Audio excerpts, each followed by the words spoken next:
Hello students, welcome to Dubey commerce classes. आज हम लोग कर रहे हैं डिसॉल्यूशन ऑफ फर्म डे 1। इसको हम डेज में अलॉट कर देते हैं, तो डे के हिसाब से हम लोग इसको कवर करेंगे। तो आज हमारी फर्स्ट क्लास है डिसॉल्यूशन ऑफ पार्टनरशिप फर्म की।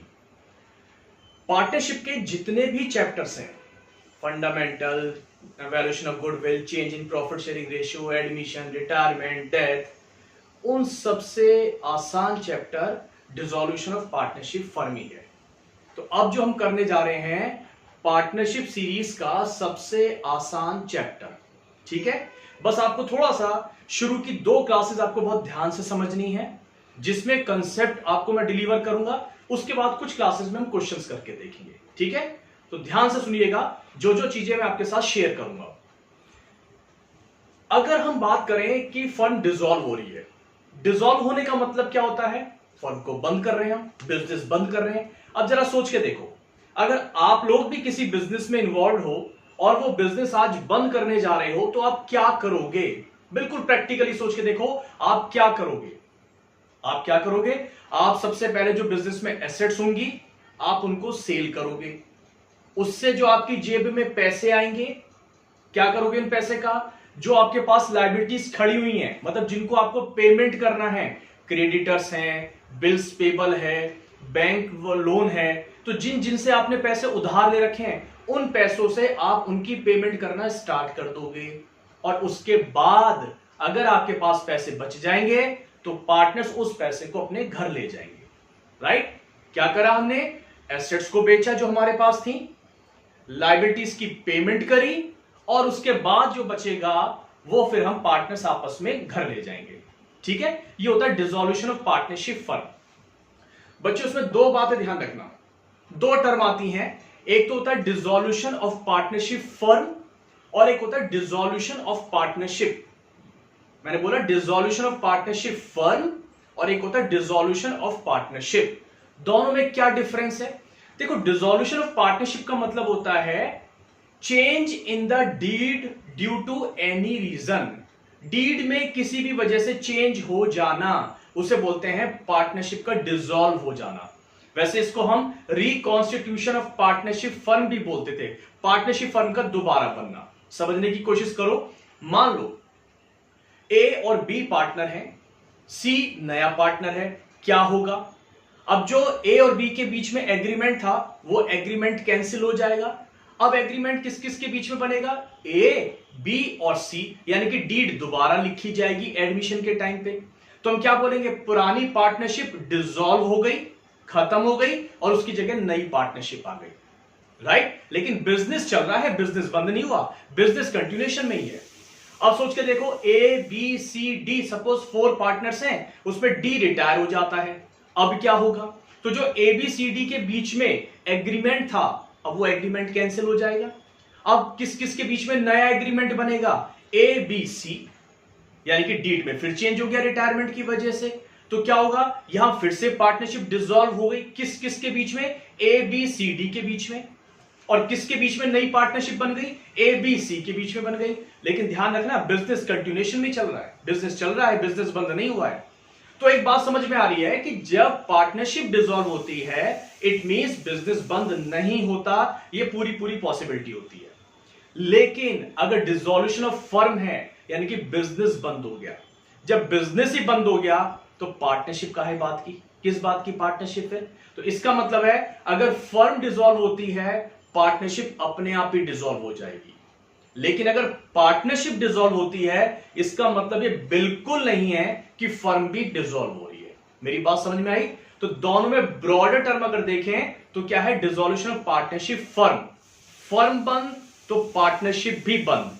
लेकिन अगर पार्टनरशिप बंद हो रही है, पार्टनरशिप डिसॉल्व हो रही है, इसका मतलब फर्म बंद हो ऐसा बिल्कुल भी नहीं है। चलो, यहां तक की बात तो समझ में आई। अब क्या होगा? जब पार्टनरशिप फर्म बंद होगी तो क्या करेंगे? जब एसेट्स को बेचेंगे और लायबिलिटीज का पेमेंट करेंगे, जैसा मैंने आपको बताया, तो उनको बेचने में और लायबिलिटीज को पे करने में हो सकता है हमें कुछ प्रॉफिट या लॉस हो जाए। जैसे मान लीजिए हमारे पास फर्नीचर है, बुक्स में 10,000 का, आज हम उसे बेच रहे हैं जरूरी थोड़ी ना 10,000 में बिके, मान लो 9,000 में बिक जाता है तो कुछ लॉस हुआ। हमारे पास बिल्डिंग है सपोज 10 लाख की, बेचना चाह रहे हैं, हमने बेचा तो 10 लाख की, तो जरूरी थोड़ी ना बिकेगी, मान लो बिकती है 12 लाख की, प्रॉफिट हो गया। ऐसे ही लायबिलिटीज की पेमेंट कर रहे थे तो क्रेडिटर्स ने हमारे को 1,000 रुपीज छोड़ दिए, फायदा हो गया। तो इसका मतलब ये हो गया जब फर्म डिसॉल्व होती है और एसेट्स और लायबिलिटीज को सेटल करते हैं, सेटल मतलब उनकी पेमेंट करते हैं या एसेट्स को बेचने पर जो पैसा रियलाइज करते हैं, तो हो सकता है कुछ हमारे को प्रॉफिट या लॉस हो। उस प्रॉफिट या लॉस को जानने के लिए हम लोग यहां पर एक यूनिक अकाउंट बनाते हैं, एक अलग सा अकाउंट बनाते हैं और उस अकाउंट का नाम है रियलाइजेशन अकाउंट। Realisation account. अब मैं आपसे पूछूं रियलाइजेशन अकाउंट कब बनाया जाता है? आंसर, जब फर्म डिसॉल्व होती है। क्यों बनाया जाता है? डिसॉल्यूशन ऑफ फर्म के टाइम पे प्रॉफिट या लॉस जानने के लिए बनाया जाता है। कौन सा अकाउंट है? आंसर, नॉमिनल अकाउंट है। कोई भी अकाउंट अगर प्रॉफिट या लॉस जानने के लिए बनाया जाएगा वो अकाउंट हमेशा नॉमिनल होता है। आई मेरी बात समझ में? तो कौन सा बनाएंगे हम यहां पर अकाउंट? रियलाइजेशन बनाएंगे। क्यों बना रहे हैं? प्रॉफिट या लॉस जानने के लिए बना रहे हैं। अब बात यह है इसको बनाते कैसे हैं? बड़ा ही आसान तरीका है, केवल 4 स्टेप है। और एक बात मैं आपको बताऊं, मैंने आपको बताया जैसे कि चैप्टर इजी है, हम जो फर्स्ट क्वेश्चन करेंगे ये मानो, और जो हम लास्ट क्वेश्चन करेंगे, जो कंसेप्ट है वो सेम रहने वाला है। बस ट्रांजैक्शंस की अंडरस्टैंडिंग तो थोड़ी सी करेंगे, अदरवाइज अगर आप बोलो कि बहुत ज्यादा चेंजेस आने वाले हैं ना, चेंजेस कुछ नहीं आएंगे। फर्स्ट क्वेश्चन में जो काम करेंगे सेम क्वेश्चन पॉइंट हम लास्ट क्वेश्चन तक करते रहेंगे, उनमें कोई भी चेंजेस नहीं आने वाले। तो मैं आपसे बात कर रहा था रियलाइजेशन अकाउंट कैसे बनाया जाएगा। बड़े ही आसान से 4 स्टेप है, ठीक है। देखो मैंने एक यहां पर क्वेश्चन ड्राफ्ट किया है, तो इससे जरा रियलाइजेशन अकाउंट को समझने की कोशिश करते हैं। ये बैलेंस शीट है जो फर्म बंद हो रही है, फर्नीचर है, डेटर्स है, प्रोविजन माइनस है, P&L है, कैश है, कैपिटल AB की है, क्रेडिटर्स है और बैलेंस शीट में रिजर्व गिवन है। सारे आइटम्स आप अच्छे तरीके से समझते हो किसका क्या मतलब है। अब अगर फर्म बंद होगी तो देखो बच्चों क्या करना है आपको, जितनी भी एसेट्स हैं उन सबको आपको इस रियलाइजेशन में ट्रांसफर करना है। सारी एसेट्स को रियलाइजेशन में ले आओ, सारी लायबिलिटीज को रियलाइजेशन में ले आओ, तभी हम वहां से उसका प्रॉफिट लॉस जज करेंगे। तो पहला काम, पहला स्टेप, आपको सारी एसेट्स को ट्रांसफर करना है। अब मैं आपसे पूछूं एसेट्स का बैलेंस कौन सा होता है? आप सब लोग जानते हो, और नहीं जानते तो जान जाओ कि एसेट्स का बैलेंस कौन सा होता है। एसेट्स का डेबिट बैलेंस होता है और लायबिलिटीज का क्रेडिट बैलेंस होता है। तो हमारा पहला स्टेप है कि जो एसेट्स होंगी उसको हम रियलाइजेशन में ट्रांसफर करेंगे। तो जब ट्रांसफर करेंगे तो क्या होगा, एसेट्स को क्रेडिट कर दिया जाए टू एसेट्स अकाउंट, और कहां ट्रांसफर कर रहे हैं? रियलाइजेशन अकाउंट में ट्रांसफर कर रहे हैं। तो realisation account debit to assets account, ये हमारा पहला स्टेप। अब यहां जो मैंने लिखा है टू एसेट्स अकाउंट, इसमें आपको क्या करना है, नेम से एंट्री करनी है। तो मैंने समझाने के लिए आपको यहां लिख दिया है, तो नेम से करोगे, to furniture, to machinery, to building, to debtors, जितनी भी एसेट आपको यहां पर दिख रही होंगी। ठीक, मैं अगर अपने क्वेश्चन की बात करूं तो मेरे में फर्नीचर और डेटर्स, तो realisation account debit to furniture और टू डेटर्स।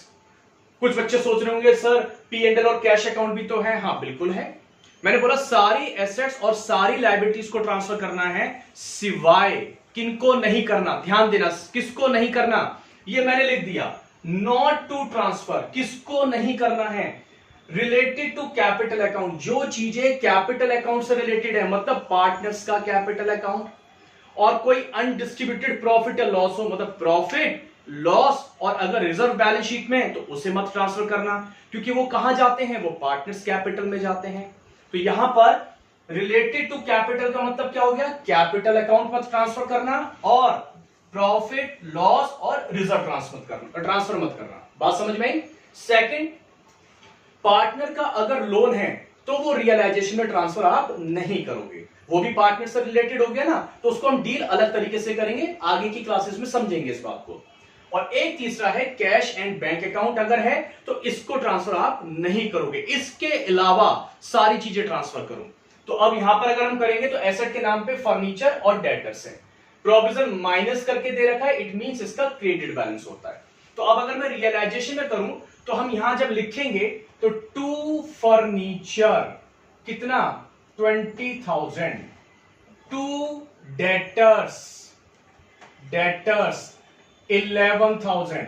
ध्यान दो, डेटर्स आपको 11 लिखने हैं। बहुत से बच्चे क्या करते हैं 10 लिख जाते हैं ना, डेटर्स 11,000। और ये जो प्रोविजन है इस प्रोविजन को अलग से डील करोगे। दोनों ही अकाउंट है ना, सारे अकाउंट बच्चों क्लोज करने होते हैं।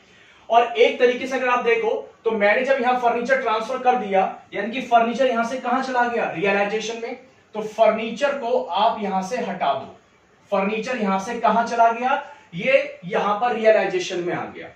ऐसे मैंने यहां से डेटर्स ट्रांसफर कर दिए, कितने के 11,000 के, और कहां आ गए डेटर्स यहां से। बैलेंस शीट को खाली करना है आपको, बैलेंस शीट की हर एक चीज कहीं ना कहीं जाएगी, ठीक है। तो हम यहां बैलेंस शीट को खाली कर रहे हैं तो बुक्स अपने आप क्लोज हो जाएंगी। फर्म बंद हो रही है तो बुक्स भी क्लोज करनी पड़ेगी। उसके बाद ये जो प्रोविजन माइनस करके दे रखा है, माइनस का मतलब ये लायबिलिटीज में होगा, तो जब आप इसको ट्रांसफर करोगे तो किधर की तरफ करोगे, बाय साइड में, बाय प्रोविजन 1,000। सेकेंड स्टेप, जैसे आपने एसेट्स ट्रांसफर करी बिल्कुल उसी वे में लायबिलिटीज को ट्रांसफर करो। कहां पर, रियलाइजेशन में। ध्यान देना है, एसेट्स को और लायबिलिटीज को आपको पकड़ के कहां लाना है, रियलाइजेशन में लाना है।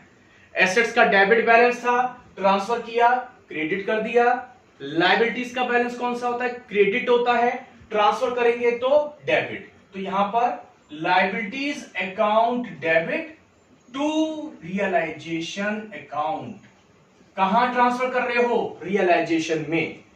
लायबिलिटीज को बस ध्यान देना बच्चों, नाम से लिखना है आपको, यानी कि जो भी लायबिलिटीज होंगी, creditors, bills payable, bank loan, account debit to realisation account. अब मैं अपने क्वेश्चन की बात करूं तो कौन सी है, केवल क्रेडिटर्स है। तो जब क्रेडिटर्स को ट्रांसफर करेंगे तो रियलाइजेशन में क्रेडिट में आ रहा है, रियलाइजेशन क्रेडिट हो रहा है ना, तो बाय क्रेडिटर्स कितने से, 15,000 से। और यहां से हम क्रेडिटर्स को ट्रांसफर कर चुके हैं, तो जरा मैं बैलेंस शीट से क्रेडिटर्स को हटा देता हूं, क्योंकि बैलेंस शीट से क्रेडिटर्स यहां पर आ चुके हैं। बात समझ में आ गई। अगर आप बैलेंस शीट में देखो तो कौन कौन सी चीजें रह गई हैं, वही जो मैंने बोला था, ट्रांसफर नहीं करना पार्टनर से रिलेटेड चीजें, और कैश और बैंक। पार्टनर्स का कैपिटल अकाउंट, P&L रिजर्व और कैश अकाउंट रह गया है, जिसको हमें रियलाइजेशन में ट्रांसफर नहीं करना होता है। ये कहां जाएंगे ये बताऊंगा मैं आपको, लेकिन नेक्स्ट वीडियो में बताऊंगा। आज हम केवल किसकी बात कर रहे हैं, रियलाइजेशन की। आगे चलते हैं। अब एक और बात, ये हमारा था फर्स्ट स्टेप, हमने एसेट्स को ट्रांसफर किया। ये हमारा था सेकंड स्टेप, ये हमने लायबिलिटीज को ट्रांसफर किया, राइट। मैं इस बात को ऐसे भी बोल सकता हूं कि एसेट्स यहां पर होती हैं, जब आप ट्रांसफर करोगे तो डेबिट में आ जाएगा। लायबिलिटीज इधर होती है, जब ट्रांसफर करोगे तो लायबिलिटीज अपोजिट साइड में आ जाती है, मतलब अपोजिट साइड में। अगर राइट हैंड साइड पे लिखी है तो लेफ्ट हैंड साइड पे, लेफ्ट हैंड साइड पे लिखी है तो राइट हैंड साइड पे।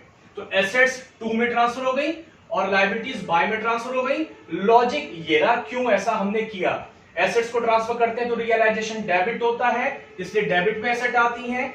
लायबिलिटीज को ट्रांसफर करते हैं तो रियलाइजेशन क्रेडिट होता है, इसलिए लायबिलिटीज क्रेडिट में आती हैं।